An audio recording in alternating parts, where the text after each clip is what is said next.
Welcome back for previous year questions analysis. Hope you're practicing more questions. Solving previous year questions helps you to follow syllabus and pattern more accurate. Today let's discuss questions asked on art and cultural heritage of India. Which one of the following statements about Sangam literature in ancient South India is correct? A. Sangam poems are devoid of any reference to material culture. B. The social classification of Varna was known to Sangam poets.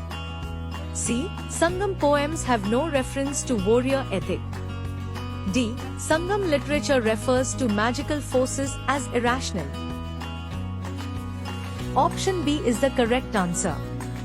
Sangam literature are the earliest writings in the Tamil language, thought to have been produced in 3 chankams, or literary academies, in Madurai, India, from the 1st to the 4th century CE.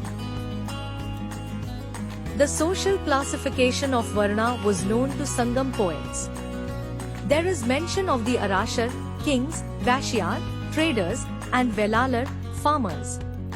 The Brahmanas are also mentioned, some of them closely associated with the courts of kings and patronized by ruling elites.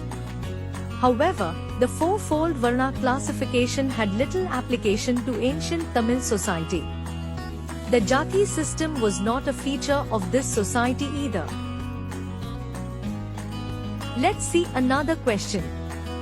Who among the following rulers advised his subjects through this inscription?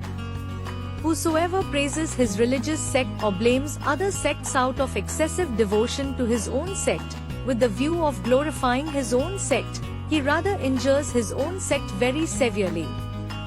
A. Ashoka. B. Samudragupta. C. Harshavardhana. D. Krishna Devaraya. Option A is the correct answer. In 12th Rock Edict, Ashoka proclaimed that whosoever praises his religious sect or blames other sects out of excessive devotion to his own sect, with the view of glorifying his own sect, he rather injures his own sect very severely. Keep practicing more previous year questions. Thank you.